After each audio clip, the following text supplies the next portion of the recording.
I think Shillong historically has had a very, very cosmopolitan character. That was something that was always celebrated about Shillong. I think even today, when we imagine Shillong, somebody who doesn't know Shillong imagines it as a certain kind of place. Well, the problem we know kind of lies with the political class, I feel, which is fueling these kind of divisions constantly. It tends to kind of filter down into the electorate and then filters down into perceptions that they create about the other themselves.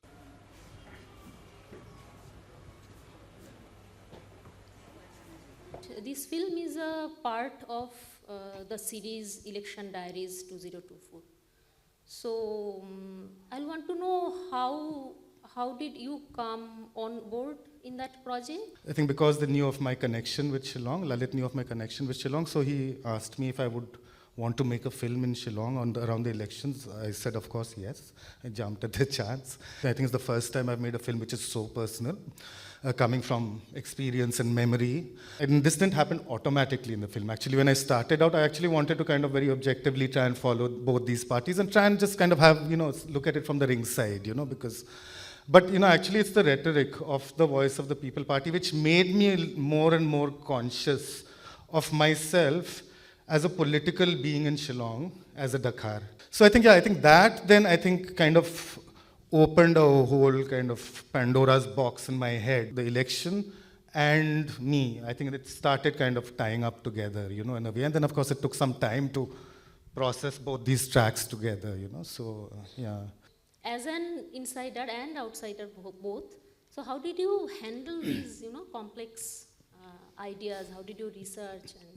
So I think, so the research was actually kind of that. So I was kind of trying to, reflect on, through memory, I was trying to actually think of actual things and then trying to relate it to this kind of articulation of identity that all these political parties were doing, actually all of them, including the NPP. So much of this is so localized that how does one kind of open it out? I mean, I've tried various things. That's why if you see that archival sequence in the beginning, to just give a little bit of background, so at least, in very, very brief, try and bring you up to the present a little bit. So, I mean, I tried different things like that. I think that somehow kind of got resurrected because for me, it kind of actually became about politics anywhere. Actually, if you look at the cogs and wheels of the way in which it's playing itself out, in Meghalaya, I think it's not very different really from many other parts. So I was hoping that would kind of get communicated. We can see that you have a good access to both the from the NPP and VPP candidates, but you never went to the Congress candidate. Is that No, we approached the Congress as well, but actually, for some reason, the Congress did a very, very quiet campaign. I mean, it was actually practically an invisible campaign. My hunch is that because the VPP wave was so strong, they had kind of given up almost. But I think they also underestimated their own potential because they also have a traditional voter base in Meghalaya, I mean, which votes for them, which is why they probably came in second, because I was very surprised, frankly, when the Congress came second, and because the most visible were the VPP and NPP. Yeah, these were the two. But Congress, I mean, they did give us access, and then they just switched off to us, because they were not really doing too much, I think, Yeah. So, আমার মনে হয় দর্শকদের কাছে যদি যাই এখন, if any one of you have... I grew up in Shillong maybe 10 years before you, so some of the things that you're talking about, I mean, I grew up in the 70s, so 79 is something I know. I'm a Dakhar, so we know what it means to be Dakhar. We also sold our house, left the place. So a lot of memory of violence, really, the thing of the stone on your pain, all of that sounded very familiar.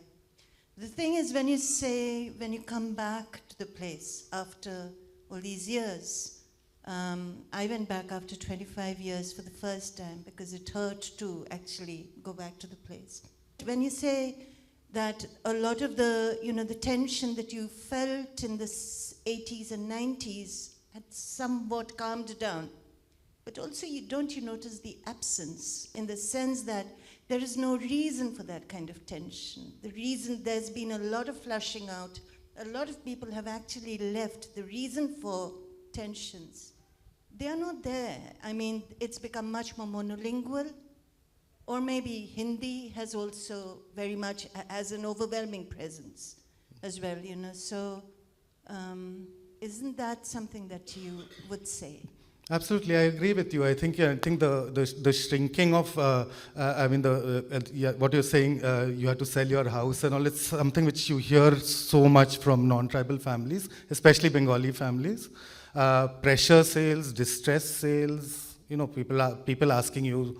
So after you retire from your job, when are you shifting out of here? That I think is very common, and I think it's very unfortunate, because I think Shillong historically has had a very, very cosmopolitan character. That was something that was always celebrated about Shillong. I think even today, when we imagine Shillong, somebody who doesn't know Shillong imagines it as a certain kind of place.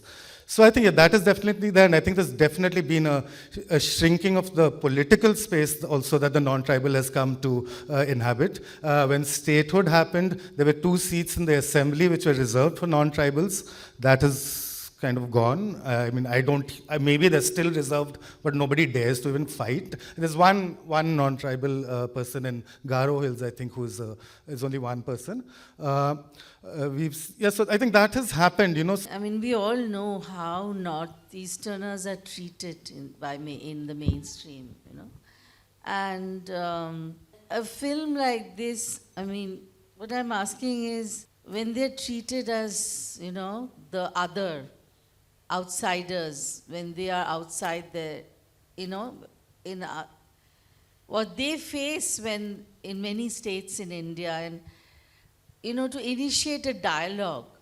So why, if they have experienced this pain, why would they treat others like this? You know, I think also when we are talking like this, I mean, we are not really talking about the man on the street who's actually kind of communal, you know. The man on the street is absolutely friendly. Like, Shillong can be a very friendly place, you know. I mean, there's nothing like that. But actually, I feel the problem we know kind of lies with the political class, I feel, which is fueling these kind of divisions constantly for their own kind of purposes, you know. And I think that then tends to kind of filter down into the electorate, and then filters down into perceptions that they create about the other themselves.